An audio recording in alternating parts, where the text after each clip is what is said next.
Last minute of this trip ay ako nang ituloy kasi nga ako lang mag-isa.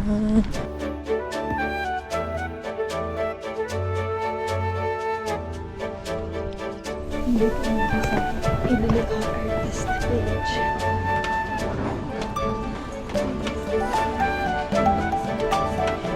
Kakalabas ko lang, kuya. Nandito ako sa may Rizal Park.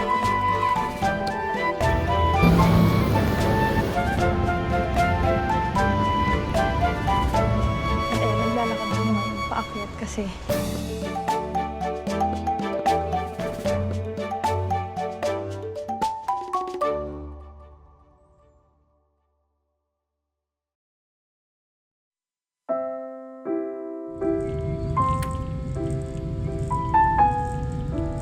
I think one thing that resonates with me the most is the quote that says, "You're just afraid because it's new." This is something I want, but I never imagined myself doing it. That's why when it is becoming real, I'm on my way, I'm doing it, it feels so scary. It felt like opening a chapter in a book and read the first sentences of a plot twist I've never expected. It feels like being lost on a path I've known so well. But just like what others says, just show up for yourself.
parang ang dilim niya.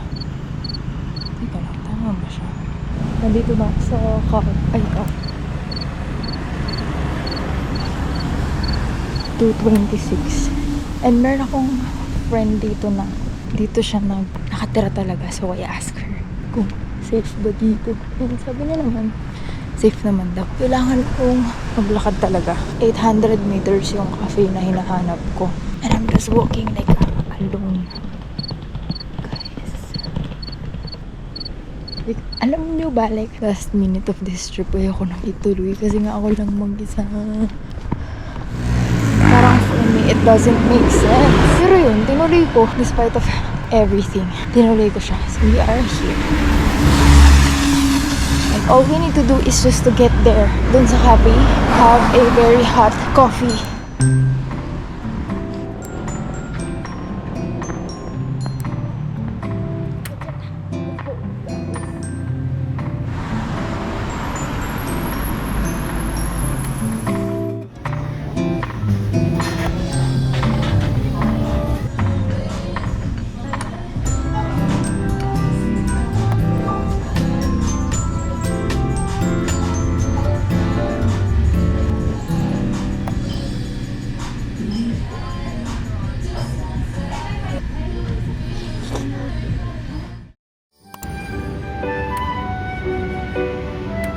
The only thing that I can say to this solo experience is that it is weird.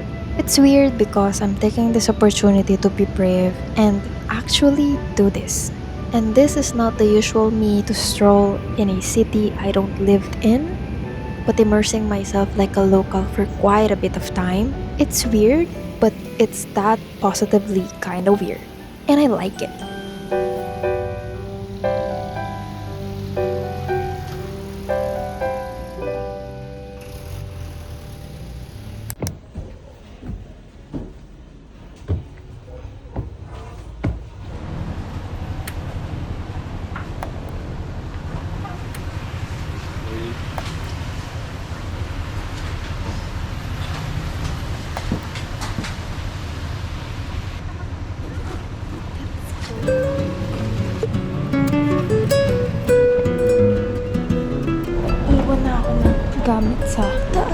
Dito ako nag-stay sa 3BU hostel.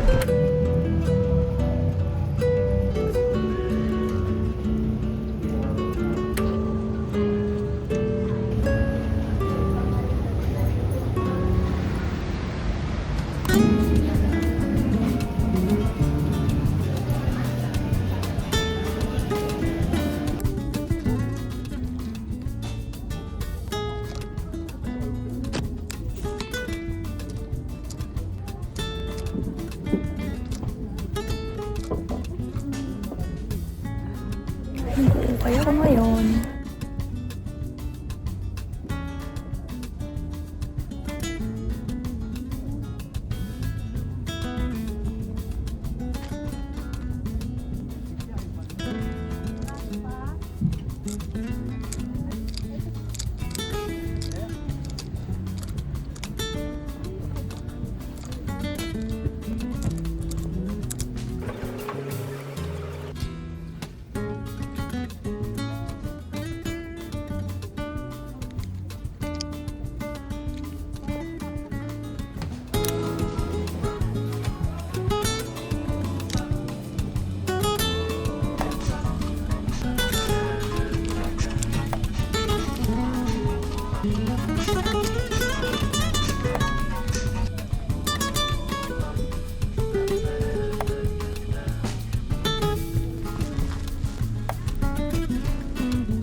Pareho lang yung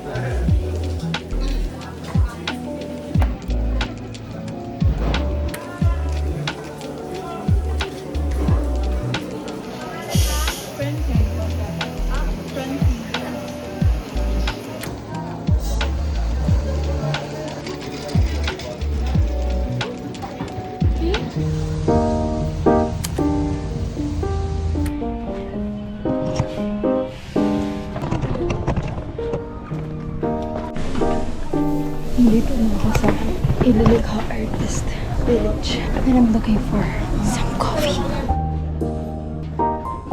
Pwede nga naman pong i-gilid.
Na. I'm just really waiting for the check-in time, which is 3. I feel like I haven't really gotten to vlog much. I think around 4 or before 4 we need to leave because kailangan natin mag-walk to Rizal Park. Doon ko imimit yung friend ko, girls date night, because it's been a while since I saw her. Taga dito kasi talaga siya. Kanina nagstay ako dun sa the terminal in the Gov Pack. So parang nice nila doon. They actually allow to umidlip. Kanyan, I think I've arrived there around 2 a.m. Tapos umalis na ako mga 7:30 a.m. After 7:30 p.m. pumunta na ako dito sa hostel para mag-iwan ng gamit.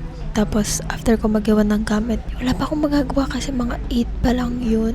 I took my chances and pumunta ako sa Baguio Public Market para mag-ukay. As of this moment, meron akong 8 pieces na. Then I also got myself some coffee. So bumili ako ng 500 grams. And then after that, pumunta na ako sa Irilikha Artist Village. Nung pumunta kasi ako around mga 10. Wino talaga yung pinipili namin sa Irilikha Artist Village. And this is like the first time na may ganong scenario. After nun, pumunta na ako dito. 12 to around 2:30. Sleep lang ako dito sa common area ng Tribune Hostel. 3:02 na ngayon, I will go to the check-in counter na para makapag-check-in and magpapalit ako ng damit kasi nga, ito pa yung suot ko kagabi.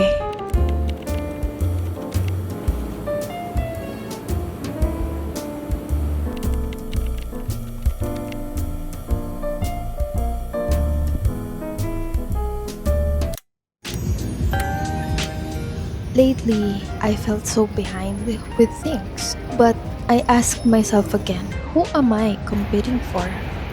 I always remember a childhood memory. I had a friend that's celebrating her birthday in the same village where we lived. I live. But then, even after cleaning the house, even doing the chores or the errands that I need to do and task when I was a child, I wasn't allowed to go. Ano na ngayon? 4:46. I'm waiting for a friend. Nasa Irisan pa daw siya. So, I feel like my adult years have been spent trying to prove that little child in me that, hey, life got better. So, si Charo Faye yung isa sa mga naging college besties ko. Naging parang maging kaklasmate lang kami for 1 semester. Every time na pumupunta ako sa Baguio, it's either I chat her kung available siya. Yun talaga yung parang main thing na alam kong gagawin ko sa first day ko dito kasi nga wala akong itinerary. Mag-aara pala yun kasi nakakatanga siya. Kunwari, kumain ka na, wala ka ng ibang itineraries, tapos nag-open na yung Burnham Park. Mga around 4 ako pumunta dito. Tapos sabi niya is, ayan, dito daw sa may Rizal Park. Ang gusto niyang puntahan is Camp Janhay. So, punta kami ng Camp Janhay and just waiting for her.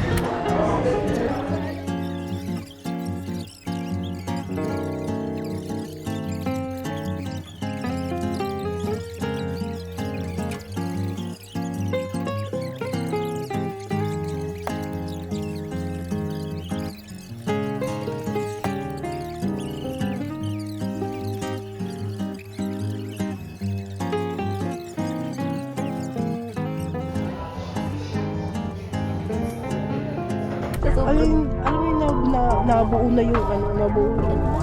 Kasi malamig. Tapos na kami sa Cafe Wheel. Recommended by our resident.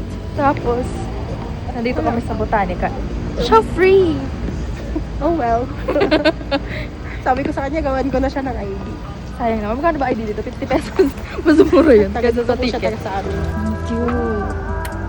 Ang ang ganda. So, hello guys, welcome to me. Welcome to me. May passage. Oh. May secret passage. Ang cute eh. May basa siya dahil sa sobrang Ang lamig.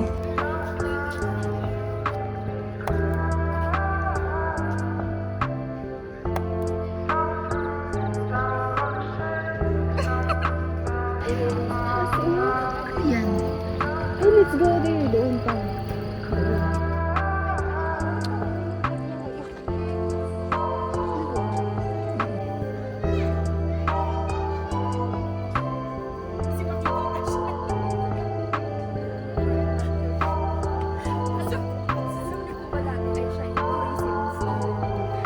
Ah.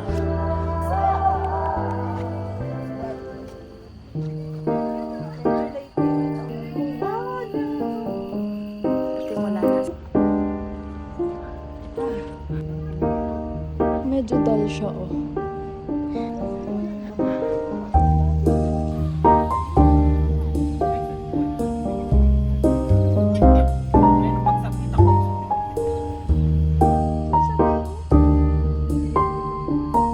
Ang makikita ko pero I think by far yung pinakamagandang part pa rin is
So, hello guys, welcome to me.